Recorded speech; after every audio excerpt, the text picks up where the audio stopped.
السلام علیکم سامعین، 16 ذی الحجہ اور 22 جون ہے۔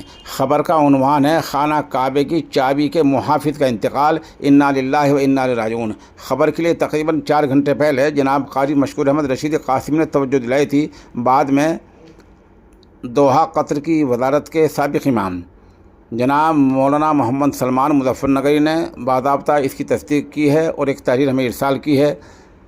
ہم اس کو اپنی ویب سائٹ پر عربی زبان میں ڈال رہے ہیں اور یہاں چینل پر اس کا اختصار کے ساتھ ترجمہ پیش خدمت ہے۔ خانہ کعبے کی کلید کے محافظ اور عثمان بن طلحہ رضی اللہ تعالیٰ عنہ کے 109ویں جانشین شیخ صالح الشیبہ کا انتقال ہو گیا ہے۔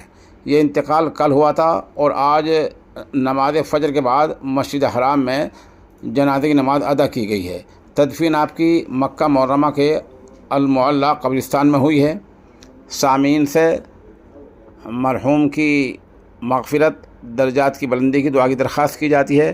ساتھ ہی بتلا دیں کہ اس وقت نبوی دور میں خود رسول اکرم صلی اللہ علیہ وسلم نے اس کی چابی جس خاندان میں پہلے سے چلی آ رہی تھی انہی شخص کو بلا کر ان کے سپرد کر دی تھی۔ ابھی تک یہ چابی اسی خاندان میں چلی آ رہی ہے۔